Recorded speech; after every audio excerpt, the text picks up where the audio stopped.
एक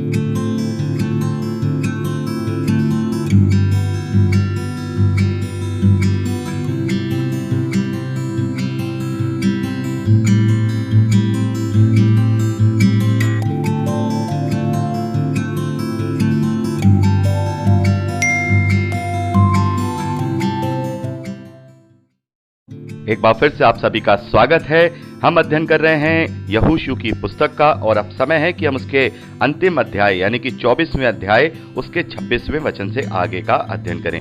यहाँ 26वें वचन में लिखा है, ये सारा वृत्तांत यहोशू ने परमेश्वर की व्यवस्था की पुस्तक में लिख दिया और एक बड़ा पत्थर चुनकर वहां बांज वृक्ष के तले खड़ा किया जो यहोवा के पवित्र स्थान में था। तब यहोशू ने सब लोगों से कहा, सुनो, ये पत्थर हम लोगों का साक्षी रहेगा, क्योंकि जितने वचन यहोवा ने हमसे कहे हैं उन्हें इसने सुना है, इसलिए ये तुम्हारा साक्षी रहेगा। ऐसा ना हो कि तुम अपने परमेश्वर से मुकर जाओ। तब यहोशू ने उन लोगों को अपने अपने निज भाग पर जाने के लिए विदा किया। तो मेरे प्यारे भाई बहनों, यहाँ पर हम क्या देखते हैं कि यहाँ लिखा है कि ये सारी बातें यहोशू ने परमेश्वर की व्यवस्था में लिख दिया। ये सारी जितना भी हुआ वो यहोशू ने लिख दिया। तो इस यहोशू को पुस्तक का जो लेखक है वो मूलतः या हम कहें मूल में यहोशू ही ठहरा है। तो यहोशू ने ही ये सारी बातें कही हैं और अपने हाथ से वहां लिख दिया है।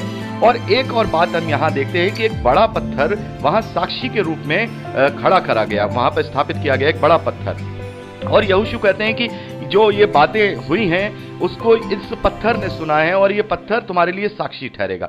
तो मेरे प्यारे भाई बहनों, हमने देखा कि मूसा ने जब वाचा का नवीनीकरण किया था, हमने व्यवस्था विवरण में पढ़ा था कि मूसा ने जब वाचा का नवीनीकरण किया था तो वहां पर हमने पढ़ा कि आकाश और पृथ्वी को उनका साक्षी ठहराया गया। आकाश और पृथ्वी को उनका साक्षी ठहराया गया। लेकिन यहां पर हम क्या देख रहे हैं कि एक बड़े पत्थर को, जहां पर वो बातें की जा रही थी, वहां पर वो बांज वृक्ष के तले खड़ा किया गया और उसे एक साक्षी के रूप में दिखाया गया। तो क्या ये पत्थर वाकई में ही सुनता है? क्या ये पत्थर वाकई में ही सुनता है? मेरे प्यारे भाई बहनों, नहीं, पत्थर नहीं सुनता है। पत्थर नहीं सुनता है, लेकिन वो एक चिन्ह के रूप में है, वहां पर खड़ा किया गया, स्थापित किया गया, ताकि उसको देख करके इस्राएली याद करें कि हमने जो वाचा परमेश्वर के साथ बांधी है कि हाँ, हमें चुनने के लिए यहोशू ने कहा था कि आज चुन लो कि तुम किसे चुनोगे। तो हमने परमेश्वर को चुना था, तो हम अपने आप का मन दूसरे देवी देवताओं की तरफ ना फिराएं और परमेश्वर को ना छोड़ें और परमेश्वर की व्यवस्था को, परमेश्वर की बातों को, उसकी आज्ञाओं को हमेशा पालन करें और हमेशा अपने आप को उसमें चौकस रखें। तो ये केवल एक साक्षी के रूप में एक वहां पर चिन्ह था।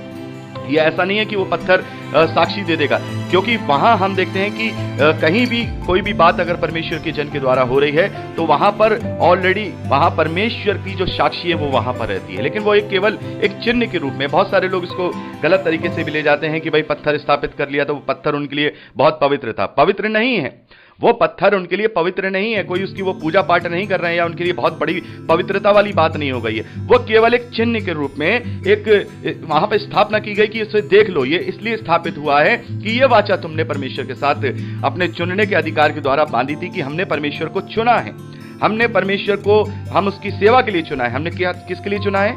चुनने का मतलब ये नहीं कि हमने बहुत बड़ा एहसान किया परमेश्वर पे, नहीं, परमेश्वर की सेवा के लिए हमने उसे चुना है। हमने परमेश्वर को अपना उद्धारकर्ता करके ग्रहण करके उसे चुना है। तो यहाँ पर ये बात हम देखते हैं इस प्रकार से, यहाँ सारी बातें लिख करके यहाँ यहोशू ने एक साक्षी के तौर पर एक बड़े पत्थर को वहां स्थापित कर दिया, ताकि वो उसको देख करके, उस चिन्ह को देख करके उस वाचा को याद कर सकें और उस वाचा के द्वारा वो अपने आप को परमेश्वर के विरोध में ना करें और परमेश्वर के ग्रहण योग्य बने रहे, उसकी व्यवस्था का, उसकी आज्ञा का पालन करते रहें। तो मेरे प्यारे भाई बहनों, उसके बाद हम 29वें अध्याय से लेकर के 33वें अध्याय तक देखते हैं कि यहोशू और एलियाजार की भी मृत्यु हो जाती है और मृत्यु हो जाती है। उसके बाद उसका जो अंतिम संस्कार है वो सारी बातें वहां पर की जाती हैं। और हम देखते हैं कि यहाँ पर मेन बात जो हम 32वें अध्याय में देखते हैं कि यूसुफ की हड्डियां जिन्हें इजरायली मिस्र से ले आए थे, वे शकेम की भूमि के उस भाग में गाड़े गए जिसे याकूब ने शकेम के पिता हमोर के पुत्रों में से 100 चांदी सिक्कों में मोल लिया था।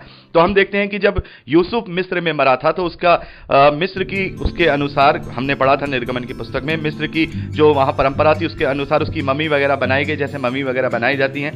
लेकिन जब वो जब इजरायली मिस्र की गुलामी में से निकले तो वो उसकी वहां से वो मम्मी और हड्डियां ले आए थे ताकि उसकी इच्छा के अनुसार उनके उसी प्रतिज्ञा के देश में उसको दफनाया जा सके। तो यहाँ पर हम देखते हैं कि वो सारी बातें की गई, क्योंकि अब प्रतिज्ञा का देश अब इजरायलियों के अधिकार में हो गया था। तो वो जो यूसुफ की इच्छा थी वो यहाँ पर पूरी की गई और उसको उसी जगह में उसको उसकी जो हड्डियां वहां वो लेके आए थे वो दफना दी गई। और आगे हम देखते हैं कि एलियाजार जो कि हारून का पुत्र था, हारून के बाद जो महायाजक बना था, वो भी मर जाता है और वहीं पर उसको एफ्रेम की पहाड़ी में, उस देश की पहाड़ी पर मिट्टी दी गई जो उसके पुत्र फिनहास के नाम पर रखी गई थी, जो उसको दे दी गई थी। तो इस प्रकार से हम देखते हैं कि एक बड़ा इतिहास हम यहाँ पर कंप्लीट करते हैं। उत्पत्ति की पुस्तक से लेकर यहोशू की पुस्तक तक हम एक बड़ा इतिहास कंप्लीट करते हैं। शुरुआत की 5 किताबों में हमने वो सारी बातें पढ़ी और यहाँ पर उस प्रतिज्ञा के देश को कैसे वो अधिकारी करते हैं, ये बातें हमने यहाँ पढ़ी हैं। तो मेरे प्यारे भाई बहनों, यहाँ पर जब हमने ये 6 पुस्तकें कंप्लीट कर ली हैं पुराने नियम की, तो मैं आशा करता हूँ कि अब हमारे पुराना नियम पढ़ने की जो सोच है, पुराना नियम पढ़ने की जो हमारा तरीका है, वो अब जरूर से थोड़ा चेंज हुआ होगा, क्योंकि हमें अब वो बातें समझ में आई होंगी कि इजरायलियों के साथ परमेश्वर ने ये सारी बातें क्यों की हैं। मेरे प्यारे भाई बहनों, आज भी बहुत सारे लोग ऐसे हैं जो ये सवाल करते हैं कि जो इजरायली हैं, जो यहूदी हैं, वो तो बड़े ही दुष्ट टाइप के लोग थे, बड़े ही खराब टाइप के लोग थे, परमेश्वर के विरोध में जाने वाले लोग थे। शुरुआत से, जब से वो मिस्र की गुलामी से गए हैं, गुलामी से आज़ाद हुए, तब से लेके जंगल के बाद हम देखते हैं कि कुछ दिनों तक वो सही रहते हैं, वो पूरा इजराइल का अधिकार प्राप्त कर लेते हैं। और आगे हम न्यायियों की पुस्तक में पढ़ेंगे कि वो बार बार परमेश्वर का विरोध करेंगे और इस तरीके से वो सारे परमेश्वर के विरोध वाले ही कार्य करेंगे। तो वो लोग हमसे ये सवाल भी करते हैं कि यहूदियों को तुम फिर इतना बड़ा क्यों मानते हो, इजरायलियों को तुम इतना ऊंचा क्यों मानते हो। तो मैं आपको बताना चाहता हूं कि हम इजरायलियों को ऊंचा नहीं मानते, ना ही परमेश्वर ने कभी इजरायलियों को ऊंचा माना है। आपने यहाँ पर देखा होगा, परमेश्वर तो इजरायलियों को मिटाना चाहता था, परमेश्वर तो इजरायलियों को नष्ट करना चाहता। 2 बार ऐसा हुआ, हमने पढ़ा, 2 बार ऐसा हुआ कि परमेश्वर ने मूसा से कहा कि मूसा, मैं तेरे द्वारा दूसरी जाति उत्पन्न करा लूंगा, मैं इन्हें भस्म करने पर हूं, मैं इनको नाश करने पर हूं। लेकिन मूसा ने उन्हें बचाया। मूसा ने उस प्रतिज्ञा की स्मरण परमेश्वर को कराया जो परमेश्वर ने उनके पूर्वजों से इब्राहिम, इसहाक और याकूब से की थी कि वो उनके साथ रहेगा, उसके वंश के साथ रहेगा। तो परमेश्वर ने यहाँ पर जो इजरायलियों का साथ दिया है वो इसलिए नहीं दिया है, जैसा हमने ये बात साफ तौर पर व्यवस्था विवरण में पढ़ी है। परमेश्वर ने मूसा के द्वारा ये इजरायलियों से कह दिया था कि मैंने तुम्हें तुम्हारे कार्यों के द्वारा या तुम्हारी धार्मिकता के द्वारा या तुम्हारे अच्छी बातों के द्वारा तुम्हें इस देश में नहीं पहुंचाया है, या मैं इस देश में तुम्हें नहीं अधिकारी बना रहा हूं, बल्कि मैं उस प्रतिज्ञा के कारण जो मैंने तुम्हारे पूर्वजों से खाई थी उसके कारण, और इनका पाप बहुत बढ़ गया है जिनके ऊपर मैं तुम्हें प्रबल करने वाला हूं, इनके पापों का दंड देने के लिए मैं तुम्हें इस देश का अधिकारी करने जा रहा हूं। तुम तो हठीली जाति हो। वहां पर साफ तौर पर इस्राएलियों को एक हठीली जाति बताया गया, लेकिन फिर भी यह परमेश्वर का प्रायोजन था, यह परमेश्वर की प्लानिंग थी कि जो हम देखते हैं कि जो भेद आज हम पर प्रकट हो चुके हैं कि प्रभु यीशु मसीह में होकर हम परमेश्वर के निकट प्रेम में पवित्र और निर्दोष ठहरे, तो ये उसके प्लानिंग का एक हिस्सा था। इसीलिए परमेश्वर ने यहाँ इजरायलियों का साथ दिया, फिजिकल रूप से ये सारी बातें बताई। और आज हम जब इन 6 पुस्तकों का अध्ययन करते हैं तो हमें ये भी पता लगता है कि हमें आजादी किस चीज से मिली है, हमें स्वतंत्रता किस बात से मिली है। हमें स्वतंत्रता इन तमाम भौतिक वस्तुओं से मिली है जिन भौतिक वस्तुओं के पीछे ये इजरायली जाया करते थे। परमेश्वर ने यहाँ पर वो सारी तमाम बातें उन्हें वहां दी हैं। आशीष, बड़ी से बड़ी आशीष दी है दुनियावी, उन्हें बड़ा बाहुबल दिया है, उन्हें देशों का अधिकारी बना दिया है, सब कुछ परमेश्वर ने दिया है, लेकिन वो सब कुछ नाशवान था। तो ये सारी चीजें आगे आने वाली पीढ़ियों को, जब प्रभु यीशु मसीह के बाद लोग जब उद्धार का अपने उद्धार को चुनेंगे, प्रभु यीशु मसीह को ग्रहण करेंगे, तब वो बातें वो समझें। इसलिए ये सारी बातें की गई। तो आज हमें समझ में आता है कि ये सब बातें क्यों दी गई थी। और अभी हम आगे हम देखेंगे और इससे बड़ी बड़ी बातें परमेश्वर इजरायलियों के साथ करेगा। अभी तो केवल देश का अधिकारी बनाया है, उन्हें दुनियावी जरूरत की आशीषें उन्हें वहां दी हैं, दूध की धाराएं, मधुओं की धाराएं वहां बह रही हैं और अच्छी वहां फसलें होंगी और सब कुछ परमेश्वर वहां करेगा। लेकिन अभी और आगे परमेश्वर फिजिकल रूप से इजरायलियों को आगे और बढ़ाएगा। उन्हें एक ऐसा राज्य बनाएगा जो दाऊद के समय में का राज होगा, जिस राज्य की कोई तुलना नहीं कर सकता।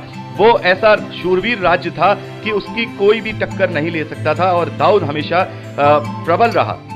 तो एक शक्तिशाली राज्य को भी यहाँ परमेश्वर उनको दिखा करके देगा, एक शक्तिशाली राजा भी उनके बीच में ला करके देगा जो दाऊद की तरह है।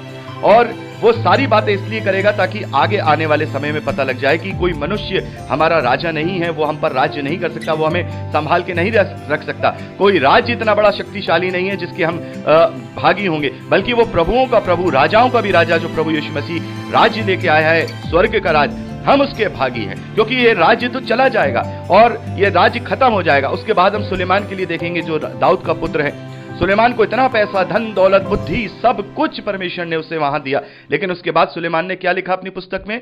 सपोपदेशक में सुलेमान लिखते हैं कि सब कुछ व्यर्थ, व्यर्थ ही व्यर्थ, व्यर्थ ही व्यर्थ है। तो ये सारी बातें हमें ये समझाने के लिए बताई गई हैं कि सब कुछ व्यर्थ है। इस धरती पर जो भी चीजें यहां हम फिजिकल चीजों के पीछे भागते हैं, सब कुछ व्यर्थ है। वो केवल एक जरूरत की चीजें हैं जो हमें इस धरती पर जीने के लिए जरूरी है।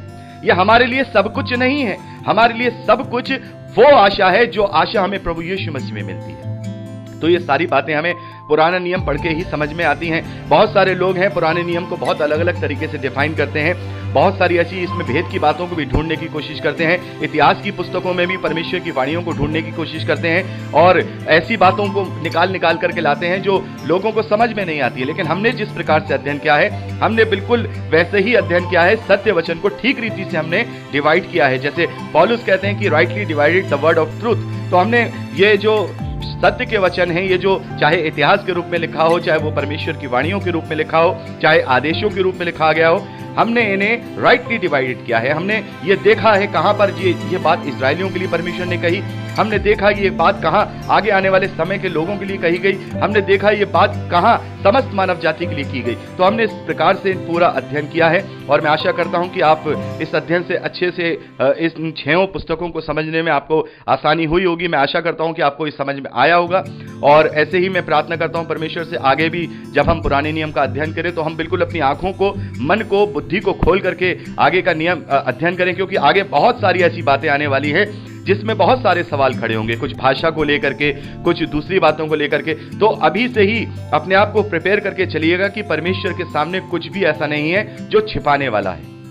परमेश्वर के आगे कुछ भी ऐसा नहीं है जो छिपाने वाला है। परमेश्वर ने इस तरीके से वो बातें बताई हैं कि हमसे कोई वो छुपाने वाली कोई ऐसी बात नहीं रखी है जिससे हम ये कहें कि परमेश्वर ने हमें इस तरीके से खोल के नहीं बताया था। उसने अच्छी से अच्छी बात को भी खोल के बताया है और बुरी से बुरी बात को भी उसने खोल के बताया है। तो अपनी आंखों को, अपने मन को, अपनी बुद्धि को खोल के ही हम आगे का अध्ययन करेंगे। और साथ में आप जानते हैं हमें रीडिंग काफी करनी होगी, भजन